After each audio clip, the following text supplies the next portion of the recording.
ஆண்டவராகிய இயேசு கிறிஸ்துவின் நாமத்தினாலே உங்களை யாவரையும் வாழ்த்தி வரவேற்கிறேன். இந்த ஒளிநாடாய் மூலியமாக உங்களை சந்திப்பதில் மிகுந்த மகிழ்ச்சி அடைகிறேன். கர்த்தர் உங்களை யாவரையும் ஆசீர்வதிப்பாராக. அப்படி இருக்கிற இடத்துல கர்த்தருடைய வார்த்தைக்கு முன்பாக செல்லும்பொழுது கண்களை மூடி ஒரு நிமிடம் ஜெபிக்கலாம். நல்ல ஆண்டவரே, இந்த நல்ல வேலைக்கு நன்றி சொல்கிறோம்.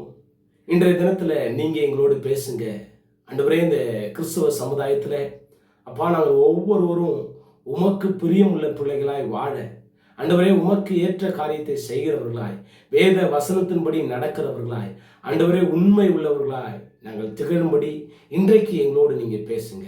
உங்கள் வார்த்தை எங்களோடு பேசப்படுவதாக இயேசுவின் நாமத்தில் நல்ல பிதாவே வேண்டும். இன்னைக்கு அநேக கிறிஸ்துவ சமுதாயத்தில் இருதயத்தில் அநேக காரியத்தை வைத்து கொண்டிருக்கிறோம். என்னென்ன காரியம்? நமக்கு செய்த துரோகங்கள், நமக்கு செய்த எவ்வளோ காரியத்தை சொல்லலாம். எல்லா காரியங்களும் நமக்கு விரோதமாக செஞ்சிருக்கிறாங்க. ஆனால் அந்தந்த காரியங்களை நாம் மறக்க வேண்டும். ஏனென்றால் கிறிஸ்து மறந்தார், கிறிஸ்து மன்னித்தார். சிலுவையில் ஏறி தொங்கும்போது கூட அந்த கல்லர்களை மன்னிக்கிறார். ஈட்டியால குத்துனவனை கூட மன்னிக்கிறார். சிலுவையில் அறையும்படியாய் சொன்ன எல்லா உலக மனிதர்களையும் மன்னிக்கிறார். பிதாவே, இவர்கள் செய்கிறது என்னதென்று தெரியல, வலது கைக்கும் இடது கைக்கும் வித்தியாசம் அறியாத பிள்ளைகள் என்று இயேசு அறிந்து அந்த வார்த்தையை சொல்லுகிறார். அன்பான பிள்ளைகளே, இதை கேட்டுக்கொண்டிருக்கிற உங்களை பார்த்து நான் சொல்லுகிறேன், நீங்களும் மறக்க வேண்டும். என்ன துரோகங்கள், என்ன பிரச்சனைகள், என்ன போராட்டங்கள், என்ன கஷ்டங்கள் உங்களுக்கு வந்தாலும் நீங்கள் மறக்கிறவர்களாக இருக்க வேண்டும். வேதத்திலே மறந்தவர்களை நான் ஒரு சிலரை காட்ட விரும்புகிறேன். எடுத்து வாசிக்கலாம். ஆதியாகமம் நான் வாசிக்கிறேன், நீங்கள் கேட்கலாம்.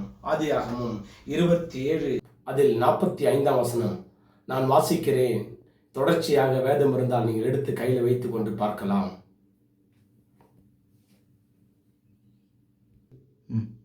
உன் சகோதரன் உன் மேல் வைத்த கோபம் தணிந்து நீ அவனுக்கு செய்ததை அவன் மறந்த பின் நான் ஆள் அனுப்பி அவ்விடத்தில் உன்னை அழைப்பேன்.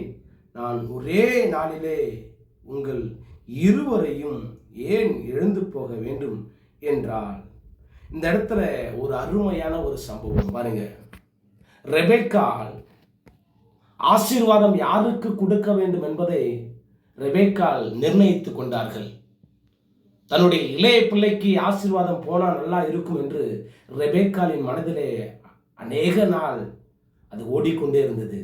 ஈசாக்கு ஆசீர்வதிக்க வேண்டும், அந்த ஆசீர்வாதத்தை நம்முடைய இளைய பிள்ளையை வாங்கிக் கொள்ள வேண்டும் யாக்கோப்பு என்று ரெபேக்காளுக்குள்ள ரொம்ப நாள் கனவாக இருந்தது. அந்த கனவை நிறைவேற்றும் பொழுது அந்த காரியங்கள் நடக்குகிறது. நடந்த பின் எங்கே அவனுடைய சகோதரன் அவரை கொன்று விடுவாரோ, 2 பிள்ளையை நம்ம இழந்து விடுவோமோ என்று ரெபேக்காளுக்குள்ளே ஒரு கலக்கங்கள், ஒரு போராட்டங்கள். அப்பொழுது யாரையாவது தப்பி வைக்க வேண்டும், எப்படியாவது ஏதாவது ஒரு அதிசயத்தை நம்ம செய்ய வேண்டும் என்று உடனே யாக்கோப்பிட்ட சொல்கிறாங்க, என்னுடைய தூரத்தில் என்னுடைய மாமா வீடு இருக்குது, நீ அங்கே போய் தங்கிக்கொள், உன்னுடைய சகோதரன் உன்னை ஒன்றும் செய்ய முடியாது, நான் ஆள் அனுப்பும்போது வா அப்படி என்று சொல்லுகிறார்கள். இந்த சம்பவத்திலிருந்து என்ன தெரிகிறது? ஒரு காரியத்தை நாம் செய்யும் பொழுது சிலரை விட்டு நாம் தள்ளி இருக்க வேண்டும். கிறிஸ்து மௌனமாக இருந்தார், வாயை திறவாதவராக இருந்தார். ஏன்? இன்னைக்கு நம்ம உடனே எந்த ஒரு காரியம் எடுத்தாலும் உடனே பிரதிபலிச்சிடுறோம். இல்லை, மௌனமாக இருக்கணும். கிறிஸ்தவ பிள்ளைங்க எந்த உபத்திரம் வந்தாலும், என்ன ஒரு காரியம் வந்தாலும் கொஞ்சம் நீங்கள் மௌனமாக இருக்கும்போது, பொறுமையாக இருக்கும்போது அந்த கோபங்கள் தணிந்து போய்விடும். அவர்கள் உங்கள் மேல் வைத்த அன்பு இன்னும் அதிகமாகிவிடும். பாருங்க, அந்த உடனே அவனுடைய சகோதரனுக்கு மிகுந்த கோபம். தாய் சொன்னபோது மிகுந்த கோபம், ஆசீர்வாதத்தை ஏமாற்றி வாங்கிட்டானேன்னு சொல்லிட்டு பயங்கரமான கோபம். ஆனால் நாட்கள் செல்ல செல்ல செல்ல செல்ல செல்ல செல்ல செல்ல செல்ல மறுபடியும் அவர்கள் ஆள் அனுப்பி யாக்கோப்பு வரும்பொழுது யாக்கோப்பை கட்டி தழுவி கொண்டான். என் அன்பான பிள்ளைகளே, இதில் நீங்கள் பார்க்குறீங்க, இந்த இடத்துல நான் சொல்ல வேண்டும் என்றால், மற்றவர்களை நீங்களும் நானும் கர்த்தருடைய பிள்ளைகள் மற்றவர் நமக்கு செய்த தீமைகளை மறக்க வேண்டும்.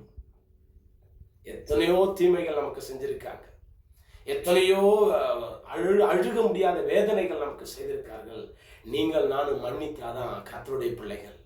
ஏனென்றால் இயேசு நமக்கு காட்டி விட்டுட்டு போயிருக்கிறார். மன்னிக்கிற சுபாவத்தை காட்டியிருக்கிறார்.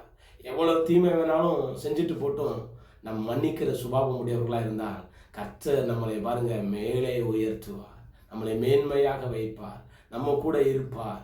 இந்த ஒளிநாடாயை கேட்டுக்கொண்டிருக்கிறவங்களை பார்த்து நான் சொல்லுகிறேன், நீங்கள் மன்னிக்கிறவர்களாக இருக்க வேண்டும். என்ன தீமைகள் நமக்கு செய்தாலும் அவர்களை நாம் மன்னிக்க வேண்டும். அதுதான் கிறிஸ்தவ வாழ்க்கை, அதுதான் கிறிஸ்து நமக்கு சொல்லிக் கொடுத்த வாழ்வாதாரம். அதனால் இருக்கிற இடத்துல அப்படியே கண்களை மூடி உங்களை நீங்கள் ஒப்பு கொடுங்க. கண்டிப்பாக உங்களுடைய இருதயத்தில் யாரை நீங்கள் மன்னிக்க முடியாத இருக்கலாம் என்று உங்களுக்கு தெரியும். எவ்வளோ தீமைகள் காலமாக நமக்கு தீமைகள் செய்திருக்கலாம். அவர்களை ஒரு விஷயம் நான் மன்னிக்கிறேன் ஆண்டவரே அப்படின்னு சொல்லி நம்ம ஜெபிக்கலாம். கண்களை மூடி நம்ம ஜெபிக்கலாமா? ஒரு விஷயம். நல்ல பிதாவே, இந்த நல்ல வேலைக்காய் நன்றி சொல்லிக்கிறோம் ஆண்டவரே. இந்த வசனத்தில் கேட்ட பிரகாரம் நாங்கள் ஆண்டவரே எங்களுக்கு எத்தனையோ நபர்கள் தீங்கு செய்திருக்கிறார்கள், என்னென்ன பிரச்சனையோ போராட்டம் செய்திருக்கிறார்கள். எங்களை ஒரு விஷயம் ஆண்டவரே, இந்த நபரை நான் மன்னிக்கிறேன். எங்களுக்காய் சிறுவிலே எங்களை மன்னித்தவரே, எங்கள் கடன்களை மன்னித்தவரே, அப்பா எங்களுடைய அப்பா எங்களுக்கு விரோதமாக எழுந்தவர்கள், எங்களுக்கு தீமை செய்தவர்கள், எங்களுக்கு நன்மை இல்லாதபடி எங்களை ஒவ்வொரு நாளும் ஒடுக்கினவர்களை நாங்கள் மன்னிக்கிறோம். ஒரு விஷயம் மன்னிங்கப்பா. மன்னித்து ஆண்டவரே அவர்களை நான் ஏற்றுக்கொள்ளுகிறேன். உடைய சமூகம் இருக்கட்டும் ஆண்டவரே, இதை பார்த்து ஆண்டவரே ஒவ்வொரு பிள்ளைகளும் இயேசுவின் நாமத்தினால நான் ஆசீர்வதிக்கிறேன். உடைய கரம் பிள்ளைகளோடு இருந்து எல்லாற்றையும் மேலும் பிள்ளைகள் உயரத்தக்கதாக தேவ கரம் இருந்து அவர்கள் நடத்தட்டும். இயேசுவின் நாமத்தில் நல்ல பிதாவே, ஆமென், ஆமென், ஆமென். God bless you. இதோட தொடர்ச்சியை நம்ம அடுத்த பகுதியில் பார்க்கலாம்.